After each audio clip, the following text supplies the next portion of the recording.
Assalamualaikum warahmatullahi wabarakatuh. Perkenalkan, nama saya Mulia Agustiarini dengan NIM L0212211034 dari kelas Dasar-Dasar Pengelolaan Perikanan C.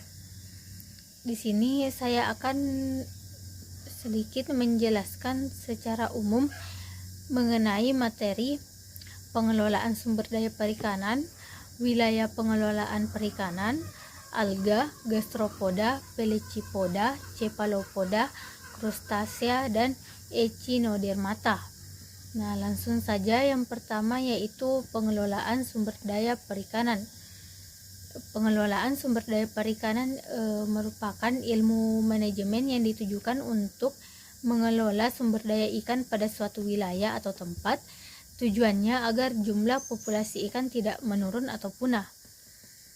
Untuk pendekatan dalam pengelolaan sumber daya ikan itu ada 3 pendekatan yang dapat dilakukan, yaitu yang pertama pendekatan spesies, yaitu pengelompokan ikan ke dalam kategori, yaitu ikan pelagis kecil, ikan pelagis besar, ikan demersal, ikan laut dalam, serta ciri-ciri morfologi dan nama spesies. Yang kedua yaitu pendekatan habitat. Pengelompokan ikan berdasarkan kesesuaian habitat tempat ikan tersebut tertangkap dalam jumlah banyak. Yang ketiga yaitu pendekatan teknologi. Pengelompokan ikan berdasarkan teknologi alat tangkap yang digunakan. Selanjutnya yaitu wilayah pengelolaan perikanan Republik Indonesia. Pada pasal 1, wilayah pengelolaan perikanan Republik Indonesia merupakan wilayah pengelolaan perikanan untuk penangkapan ikan, pembudidayaan, konservasi, penelitian, dan pengembangan perikanan yang meliputi perairan pedalaman, perairan kepulauan, perairan teritorial, zona tambahan, dan zona ekonomi eksklusif. Adapun salah satu wilayah pengelolaan perikanan atau biasa disingkat dengan sebutan WPP RI 713 yang meliputi perairan Selat Makassar, Teluk Bone, Laut Flores, dan Laut Bali. Oke, yang ketiga selanjutnya yaitu alga. Alga memiliki sifat uniseluler dan multiseluler.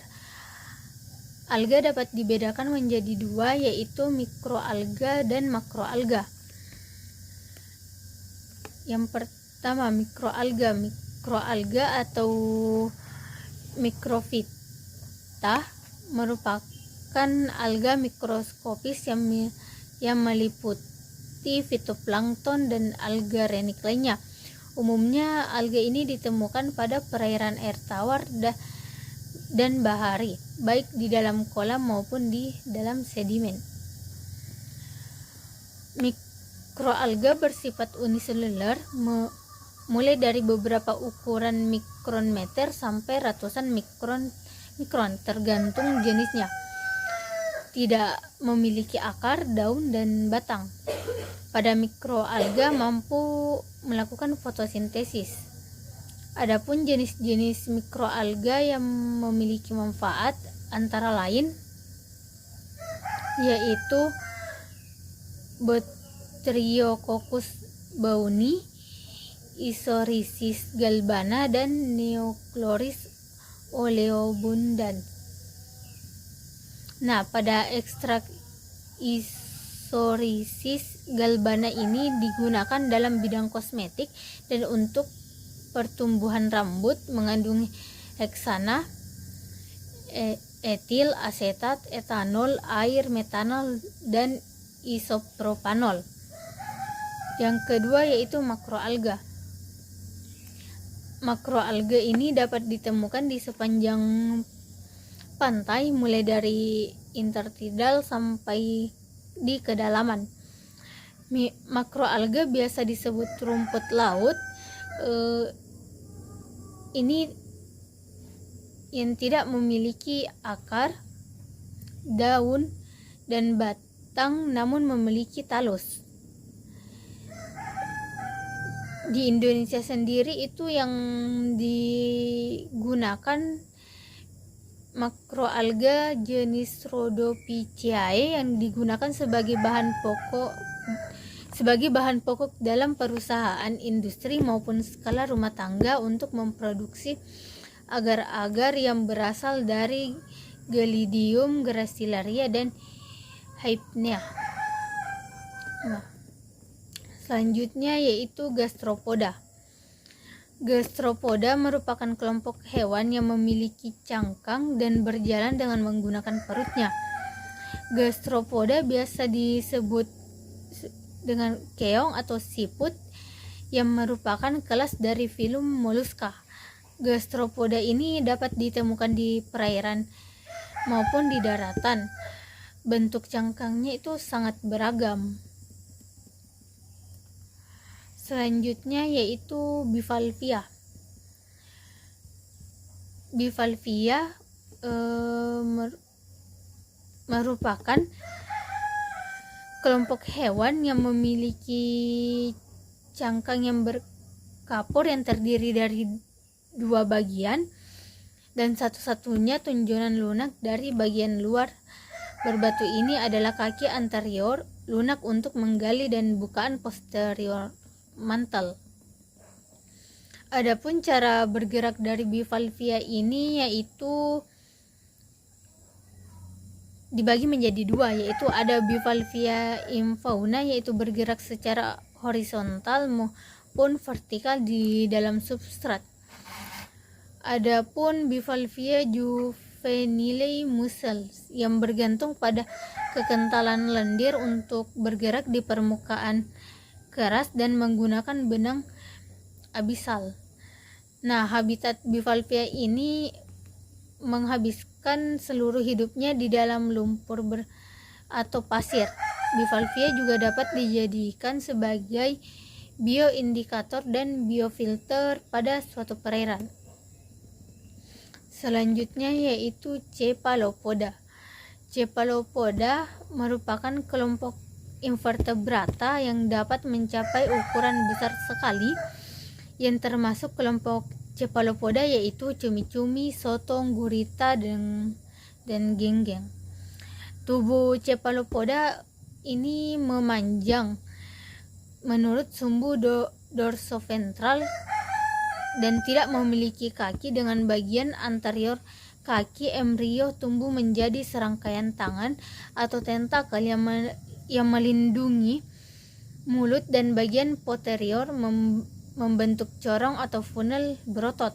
Nah, cumi-cumi raksasa atau Architeuthis dux itu ditemukan di Samudra Pasifik Utara yang panjangnya itu mencapai total 20 meter dan panjang tentakel 6 meter dan lingkaran tubuhnya itu 4 meter.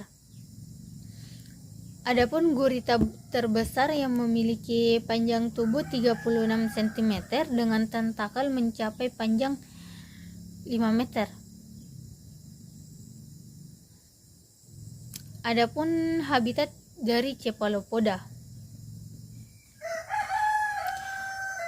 Dari informasi tentang persebaran kelimpahan cephalopoda, sangat penting untuk mengetahui kontribusi mereka tidak saja terhadap hubungan ekologi, tetapi juga terhadap aliran dan transfer materi yang mereka lakukan. Cephalopoda dapat ditemukan di seluruh perairan laut yang meliputi daerah pasang surut atau intertidal hingga ke kedalaman lebih dari 5.000 meter. Adapun spesies bentik yang dapat ditemukan di terumbu karang, padang lamun, pasir, lumpur, dan di antara bebatuan. Adapun jenis epibentik dan pelagis yang sering ditemukan di perairan laut, jenis epipelagis, mesopelagis, betipelagis, dan bentospelagis dapat ditemukan di dalam kolam air perairan terbuka. Yang terakhir yaitu spesies oceanic yang melakukan pergerakan vertikal, yaitu pada siang mereka berada di kedalaman 400 sampai 1000 meter dan pada saat malam mereka naik sampai ke kedalaman 200 meter. Yang terakhir yaitu Echinodermata.